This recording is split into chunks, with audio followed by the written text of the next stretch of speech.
સુરતના લસકાણા વિસ્તારમાં એક 22 વર્ષીય ચિત ગાબાણી ગામના યુવકે આપઘાત કર્યાના મામલે પોલીસ તપાસમાં અજય સિરોયા ઉર્ફે મહાકાલ નામના વ્યાજખોરોના ત્રાસથી યુવકે આ પગલું ભર્યું હોવાનું બહાર આવ્યું હતું।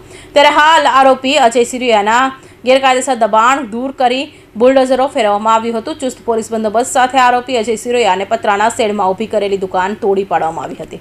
મૂળ બોટાદ ગઢડાના ગુંડાળા ગામની વતની અને હાલ લસકાણા વિસ્તારમાં લેગટપુર ટાઉનશીપમાં રહેતા ખોડાભાઈ ગાબાણી હીરાના કારખાનામાં કામ કરી પત્ની અને 3 સંતાનના સહિતના પરિવારનું ગુજરાન ચલાવે છે। ખોડાભાઈના 3 સંતાન પૈકી 22 વર્ષીય ચિત જર્મની જેવા પ્રવાસ કરતો હતો। જર્મની ગવર્મેન્ટના નિયમ મુજબ સ્ટુડન્ટના ખાતામાં 10.80 લાખ બતાવવા પડતા હોય તે રકમને તેને બેંકમાં જમા કરાવી દરમિયાન ચિતે શુક્રવારે બપોરે ઘરના પંખા સાથે કાપડની દોરી બાંધી ફાંસો ખાઈ આપઘાત કરી લીધો હતો। પરિવારજનોએ અંતિમ ક્રિયા આટોપ્યા બાદ ચિતના રૂમના બેડની નીચેથી સુસાઇડ નોટ મળી આવી હતી। જેમાં સોરી પપ્પા મમ્મી હું જાઉં છું, તમને તો ખબર જ છે કે મેં કેટલા પૈસા ગુમાવ્યા છે।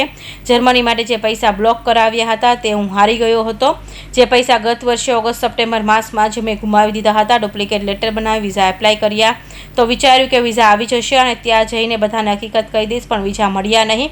મેં ગામમાંથી પૈસા મંગાવવાનું ચાલુ કર્યું, 10-20% પૈસાથી રમ્યો, હાર્યો જીત્યો બધું થયું, છેલ્લે અધું પૂરું થઈ ગયું। ઉછીના લીધેલા પૈસા પણ હારી ગયો। અજય સિરોયા પાસેથી 80,000 લીધા હતા। અમે ભાગીદારીમાં જુગાર રમતા હતા। 60,000 એમના ભાગમાં આવ્યા હતા અને મારા ભાગમાં કંઈ નહીં। 80,000ની સામે તે 2 લાખ વ્યાજ સહિત માંગે છે।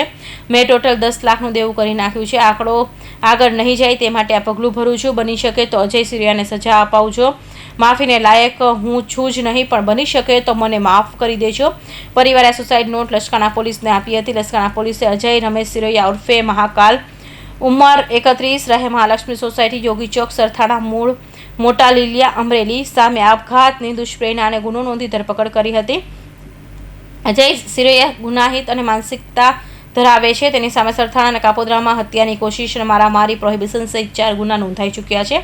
આ સાથે તેને સરથાણાના વીટી સર્કલ પર ગેરકાયદેસર દબાણ પર ઊભું કરેલું હતું। લસકાણા પોલીસ સ્ટેશનના પીઆઈ કે ચાવડાએ જણાવ્યું હતું કે આજ રોજ લસકાણા અને સરથાણા પોલીસ દ્વારા વીટી સર્કલ પાસે અજય સિરોયા દ્વારા ઊભું કરવામાં આવેલા પતરાના શેડનું ગેરકાયદેસર દબાણ દૂર કરવામાં આવ્યું છે। અજય સિરોયા દ્વારા હવેલી પાન સેન્ટર અને ઘોડાનો તબેલો પતરાના શેડમાં બનાવ્યો હતો, જે ગેરકાયદેસર હોવાથી પાલિકા અને સાથે સંકલન કરીને તોડી પાડવામાં આવ્યું છે।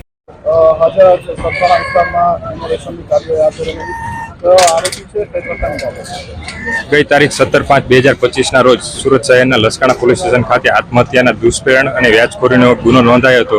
જે ગુનાની તપાસ દરમિયાન આરોપી અજય સિરોયાનું નામ ખુલતા લસકાણા પોલીસ સ્ટેશન દ્વારા એની ધરપકડ કરવામાં આવી અને તપાસ દરમિયાન જાણવા મળ્યું કે આ આરોપી અજય સિરોયા છે તેનો પાનનો ગલ્લો છે અને ઘોડાનો એક તબેલો બનાવેલો છે, જે વીટીનગર સર્કલ પાસે સરથાણાની હદમાં એસએમસીની જગ્યામાં છે, એ ગેરકાયદેસર રીતે બનાવેલો હતો। જે અનુસંધાને એસએમસી સાથે જરૂરી સંકલન કરીને આજરોજ આ ગલ્લાનું ડિમોલિશન કરવાની કામગીરી લસકાણા પોલીસ અને સરથાણા પોલીસ દ્વારા સંયુક્ત રીતે હાથ ધરવામાં આવી છે। અજય સિરોયા વિરુદ્ધ અગાઉ 4 ગુના નોંધાઈ ચૂક્યા છે। સરથાણા પોલીસ સ્ટેશનમાં પ્રોહિબિશન અને મારામારીનો ગુનો દાખલ થઈ ચૂક્યો છે। કાપોદ્રા પોલીસ સ્ટેશનમાં આઈપીસી 307 મુજબ અને મારામારીનો ગુનો દાખલ થઈ ચૂક્યો છે અને પાસા અને તડીપાનની કાર્યવાહી પણ આ ઈસમ વિરુદ્ધ થઈ ચૂકી છે।